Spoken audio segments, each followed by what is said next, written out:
മാന്യ പ്രേക്ഷകർക്ക് എൻ്റെ പ്രണാമം. ജൂൺ മാസം 21-ാം തീയതി രണ്ടാമത്തെ ഇന്റർനാഷണൽ യോഗ ഡേ വരികയാണ്. നിങ്ങൾ യോഗ കുറച്ചെങ്കിലും പഠിക്കണം. ഭാരതത്തിൻ്റെ ഏറ്റവും വലിയ സംഭാവനയാണ് ലോകത്തിന്, ഭാരതത്തിലെ ഋഷിവര്യർക്ക് 2500 വർഷങ്ങൾക്ക് മുമ്പ് മുതൽക്ക് തന്നെ കൊടുക്കാൻ സാധിച്ച യോഗ.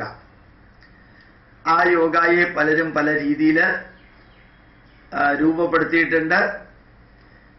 അമൃതാനന്ദമയി മഠക്കാർ അമൃത യോഗയുണ്ട്, ജഗ്ഗി വാസുദേവന്റെ അങ്ങനെയുള്ള യോഗയുണ്ട്, ആർട്ട് ഓഫ് ലിവിംഗുകാരുടെ യോഗയുണ്ട്, സായി ബാബക്കാരുടെ യോഗയുണ്ട്, ധാരാളം യോഗചര്യകളുണ്ട്.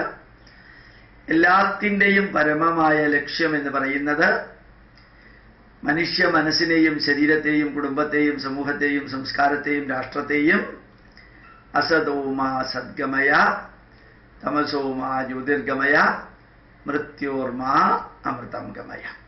അതായിരിക്കട്ടെ നമ്മുടെ യോഗ ഡേയുടെ സന്ദേശം.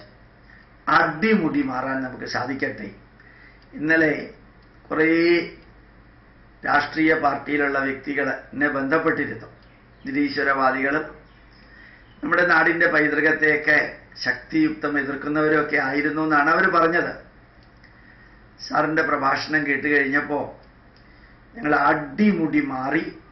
ഇപ്പോൾ വാട്സപ്പ് ഗ്രൂപ്പൊക്കെ ഉണ്ടാക്കി, ഫേസ്ബുക്ക് ഗ്രൂപ്പൊക്കെ ഉണ്ടാക്കി. ഞങ്ങൾ ഈ സന്ദേശം ലോകത്തിൽ മുഴുവൻ എത്തിക്കുന്നുണ്ട് എന്ന് പറയാനായിട്ട് അവർ കുറേ പേര് വന്നിരുന്നു. കുറേ പേര് ഫോണിലും ഇന്നലെ വിളിച്ചിരുന്നു.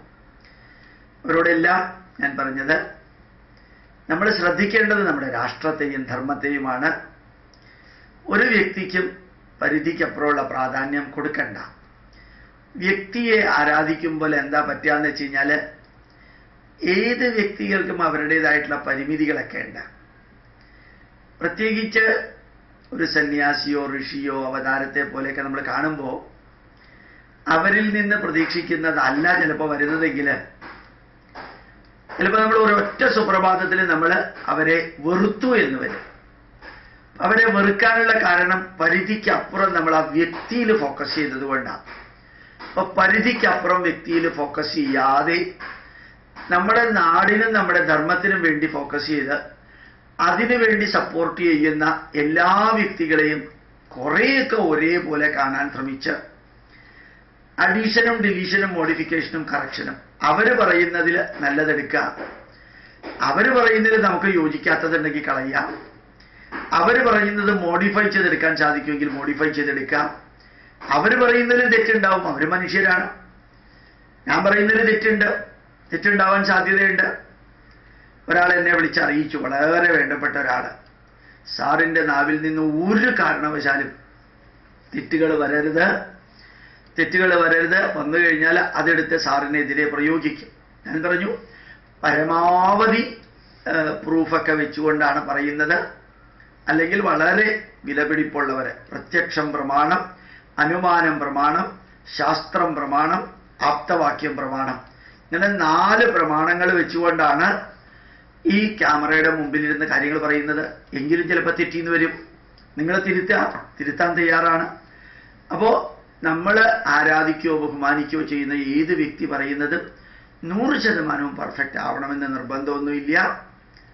നമ്മളുടെ ചിന്തിക്കാനുള്ള കഴിവ് ആർക്കും അടിയറ വെക്കണ്ട, സ്വയം ചിന്തിക്കാം. ആചാര്യാത് പാദമാദത്തെ, ആചാര്യനിൽ നിന്ന് കാൽഭാഗം എടുത്താൽ മതി.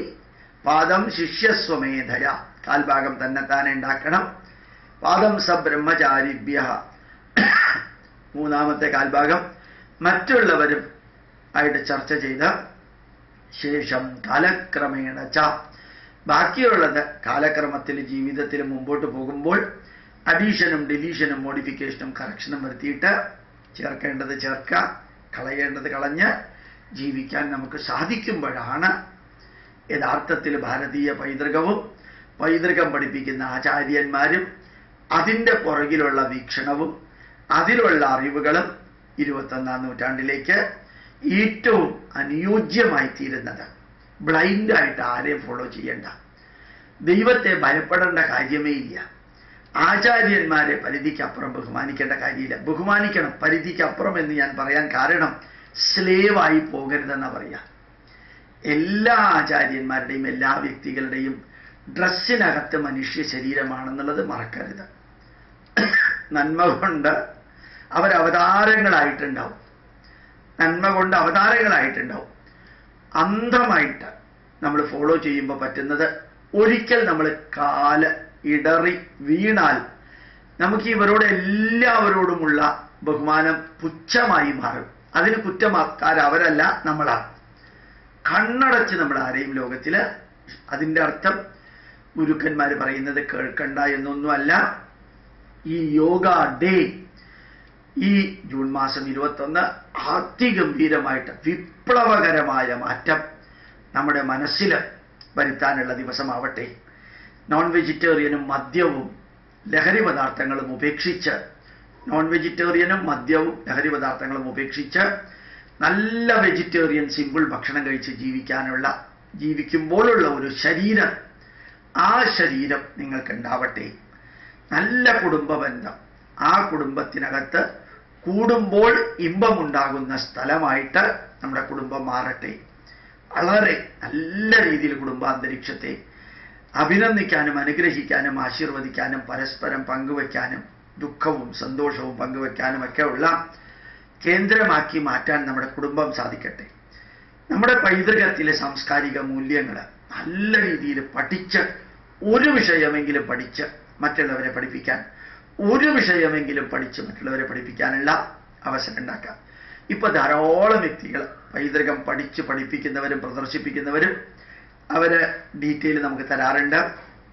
അവർക്കെല്ലാം Indian institute of scientific heritage certificate കൊടുക്കാറുണ്ട്. ഇന്റർവ്യൂ നടത്തിയിട്ട് സർട്ടിഫിക്കറ്റ് കൊടുക്കാറുള്ളൂ.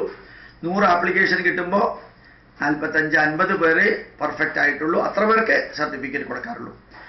നിങ്ങൾക്കും നമ്മുടെ പൈതൃകം പഠിച്ചു പഠിപ്പിക്കാനുള്ള certificate Indian institute of scientific heritage യോഗ്യതയുണ്ടെങ്കിൽ തരാൻ തയ്യാറാണ്. അങ്ങനെ നമ്മുടെ പൈതൃകം സാംസ്കാരിക മൂല്യങ്ങൾ വളർത്താനുള്ള ദിവസമാവട്ടെ. നമ്മുടെ രാഷ്ട്രത്തിന് വേണ്ടി ജീവിക്കാനും പ്രവർത്തിക്കാനും, നമ്മുടെ രാഷ്ട്രത്തിൻ്റെ നന്മയ്ക്ക് വേണ്ടി ജീവിക്കാനും പ്രവർത്തിക്കാനുമുള്ള ഒരു ദിവസം, അതിൻ്റെ തുടക്കമായിട്ടുള്ള ദിവസമാവട്ടെ ജൂൺ മാസം 21-ാം തീയതി ഇന്റർനാഷണൽ യോഗ ഡേ. മനസ്സ്, ശരീരം, കുടുംബം, സംസ്കാരം, സമൂഹം, രാഷ്ട്രത്തിന് സസ്റ്റൈനബിൾ ആൻഡ് പെർമനന്റ് നന്മ വരുത്തുന്ന പ്രവർത്തികൾക്കുള്ള ആരംഭത്തിൻ്റെ ദിവസമാവട്ടെ ജൂൺ 21 യോഗ ഡേ എന്ന് പ്രാർത്ഥിച്ചുകൊണ്ട് പ്രണാമം, നമസ്കാരം.